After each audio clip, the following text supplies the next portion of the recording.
చేస్తున్నారో అలా గౌరవ ప్రధానమంత్రి శ్రీ నరేంద్ర మోదీ గారి రాక కోసం అభివృద్ధి లేక అప్పులతో నలిగిపోతున్న ఆంధ్ర ప్రజానికం, దాష్టికంతో దోపిడీతోటి నలుగుతున్న ఆంధ్ర ప్రజానికం, అవినీతి అప్రజాస్వామిక విధానాలతో కొట్టమిట్టాడుతున్న ఆంధ్ర ప్రజానికానికి ప్రధానమంత్రి, మన ప్రియతమ ప్రధానమంత్రి శ్రీ నరేంద్ర మోదీ గారి రాక గంగమ్మ తల్లి భూమి మీదకు వచ్చి, హిమాలయాల నుంచి భూమి మీదకు వచ్చి ఎలా సేధనిచ్చిందో, మన ప్రియతమ గౌరవ ప్రధానమంత్రి శ్రీ మోదీ గారి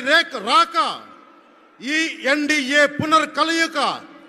5 కోట్ల మంది ప్రజలకి ఆనందాన్నిచ్చింది. దేశ ప్రజల ఆశీస్సులతో ముచ్చటగా 3వసారి ప్రధానమంత్రి అవ్వబోతూ హ్యాట్రిక్ కొట్టబోతున్న శ్రీ మోదీ గారికి ఆంధ్ర రాజ్య ప్రజల తరపు నుంచి ఎన్డీఏ కూటమి